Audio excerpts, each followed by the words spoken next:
Ndugu zangu, amani na salama.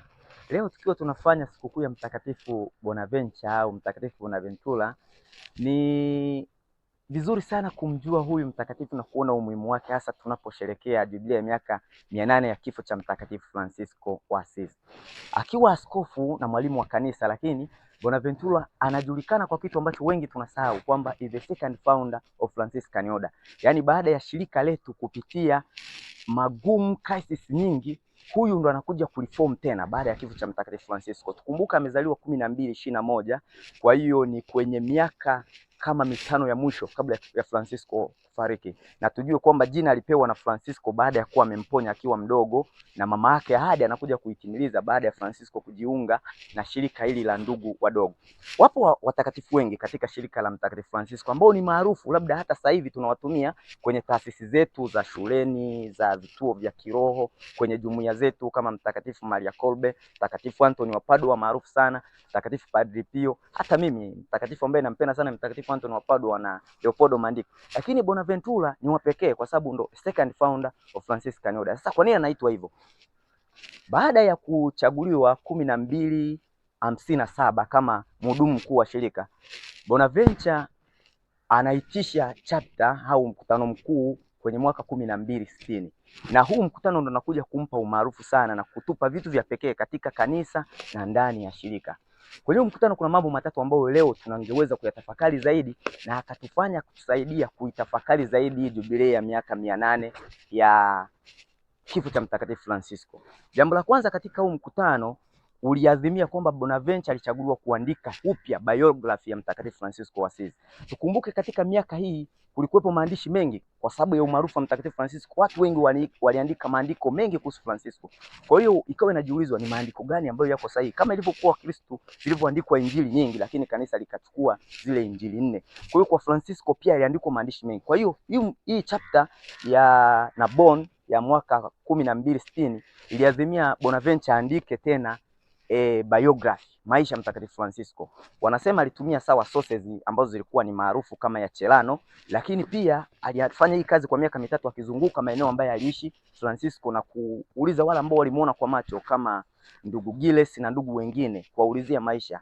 Akapita sehemu alizoishi akaandika, na kwenye maandishi haya ya Mtakatifu Francisco tunapata vitu vingine vipya, na hii Legenda Minor ya Mtakatifu Bonaventure ndo sasa hivi ndo kitabu ambacho kinaaminika chenye maandishi, ukiachana na Celano, ambacho kina maandishi ya kweli kuhusu biography ya Mtakatifu Francisco. Humu anasema anamsemaje Francisco, na tukiwa tunatafakari jubilei ya miaka 800.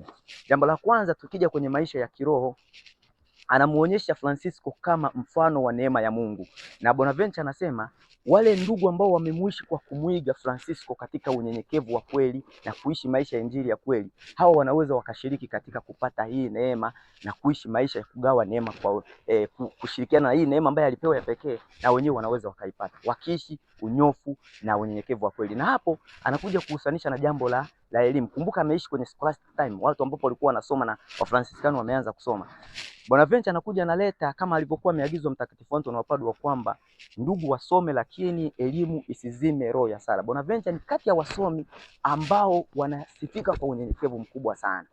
Alipokuja kuchaguliwa kuwa askofu, tunakumbuka kuna story ile kwamba aliweza kuweka walimkuta akiwa anaosha vyombo na mambo kama hayo, lakini yeye tuseme kwamba aliendelea kuiona kwamba elimu ya kweli ni ile ambayo inamfanya mtu abaki katika unyenyekevu, kwamba elimu inabidi msaidie mtu, sio kujikweza, lakini kwa kadiri unavyoelimika ndivyo unabidi uwe mnyenyekevu. Na ndio maana yeye akasema kwamba anayejifunza yote mengi ya dunia lakini asimjue Kristo hajui kitu chochote, lakini anayemjua Kristo asijue kitu chochote cha kidunia amejua yote. Kwa hiyo na ndio maana tuna story moja pia nyingine, wanasema rafiki yake ambao walikuwa wanafanya pamoja huko Paris kwenye chuo, Mtakatifu Thomas Aquinas alivyoenda kumuuliza Bonaventure, haya yote ulijifunza wapi? Akamwambia, mbali na kusoma vitabu, lakini haya yote nilijifunza kwenye msalaba. Pia anamleta Francisco kama anatumia symbolic images kumtambulisha Francisco. Anamtambulisha Francisco kama nyota ya asubuhi. Nyota ya asubuhi akimaanisha nini? Kwamba Francisco alipokuja kwenye zama ambao kanisani kulikuwa na contradiction, kulikuwa na shida nyingi, lakini pia dunia ilikuwa imechafuka, watu wamemsahau Mungu, wanatoka kwenye giza Kwa hiyo akasema Francisco kama alivyokuwa Kristo, Francisco anakuja kumtoa mwanadamu ambaye alikuwa ameingia katika giza la mauti na kumleta katika nuru.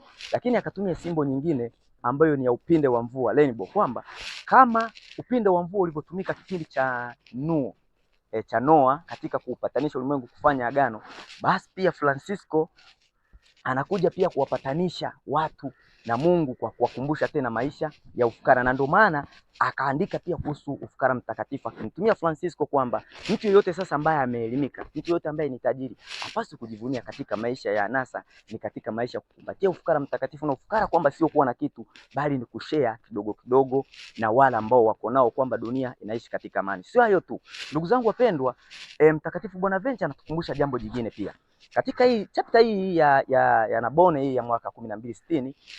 Bonaventure aliweza aliondoa kitu kinaitwa uzushi. Ulikuwepo uzushi mkubwa ambao ulikuwa umeanzishwa na huyu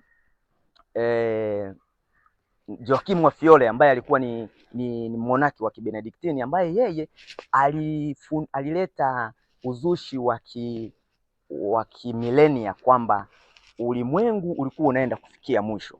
Sasa yeye aliweza kugawa ulimwengu katika sehemu tatu, kwamba Mungu Baba aliumba, alishatawala, akaja Mungu Mwana ambaye Mungu Mwana atakuja kufunga, alafu utakuja ulimwengu mwingine ambao utakuja kutawaliwa na Roho Mtakatifu. Sasa ndani ya shirika la ndugu wadogo wakatokea watu ambao walifuata hayo mafundisho, lakini maarufu tunaweza tukamuona ni huyu Gerard. Huyu ambaye alikuja akasema huyo saa ambaye mtume ambaye alikuwa anakuja kutokea kufunga kipindi cha Mungu Mwana, akasema alikuwa ni Francisco. Na kwenye sasa huu mkutano huu ambao tunasema kwamba kwenye hii chapter huyu Bonaventure na ndugu wote walioshiriki wakawa wameamua kwamba kuna ndugu yoyote yule publish au kuandika andiko lolote lile la mafundisho bila kuwa na idhini au ruhusa kutoka kwa mkubwa wa shirika. Lakini pia jambo jingine la msingi ni hapa, kwa sababu kulikuwepo na internal conflicts ndani ya shirika na nje kuhusu maisha ya Francisco, ufukara, kuhusu usafi kamili, lakini zaidi contradiction ya ufukara na nini, ndo hapo unakuja kurekebisha pia constitution na kanuni ya ndugu wadogo. Kwa hiyo Bonaventura ni mtu wa muhimu sana kukumbukwa katika wakati huu, na hasa tukitaka kuyarejea maisha ya Mtakatifu Francisco wa Assisi, tunapotafakari miaka 800 ya kuzaliwa mbinguni, ili tuweze kumwishi, lazima tuweze kumfuata Bonaventure na kusoma maandishi yake na kuyaishi yale ambayo ameyafundisha. Amani na salama.